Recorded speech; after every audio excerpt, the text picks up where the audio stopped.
पटन देवी धावे रहसुआली।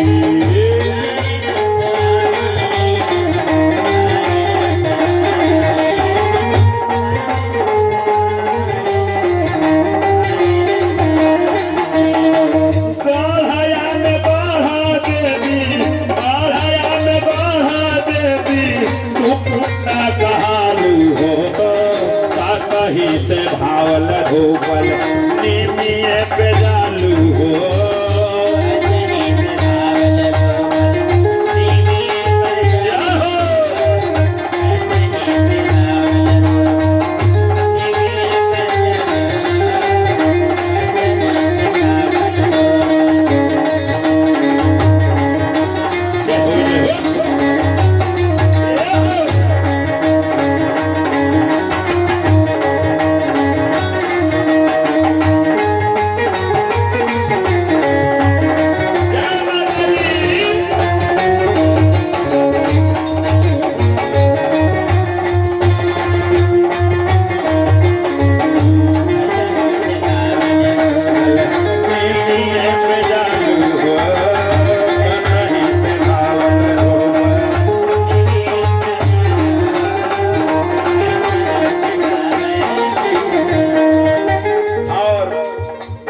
कार्यक्रम हम कलाकार किए तो मने मनोज भाई के पिताजी भी उपस्थित रहते थे। कलयुग में इंसान के इतना काम धंधा में व्यस्तता की फुर्सत नहीं हो।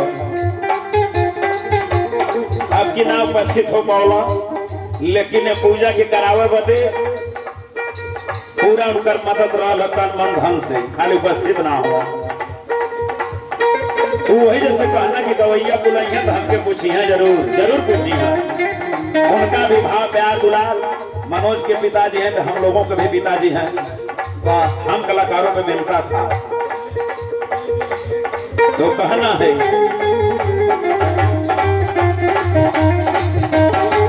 सतना जिला गगन चुंबी पहाड़ पर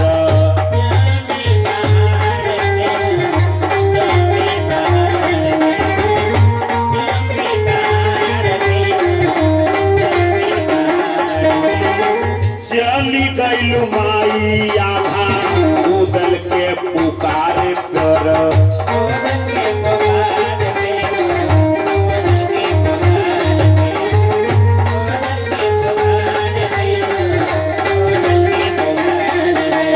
भैया सुन ले हैया देख लेना बानी, मध्य प्रदेश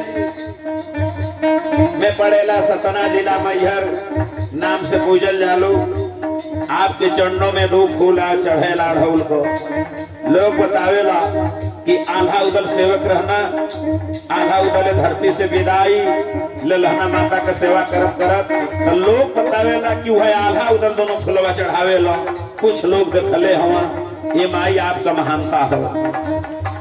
सतना जिला गगन चुंबी पहाड़ पर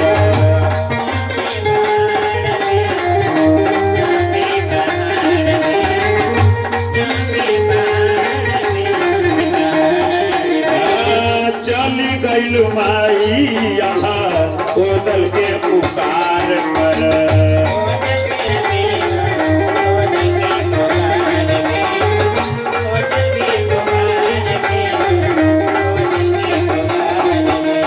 शारदा भवानी उहाँ, शारदा भवानी उहाँ नाम से पूजालू हो। कहीं से धावल धूपल निमिया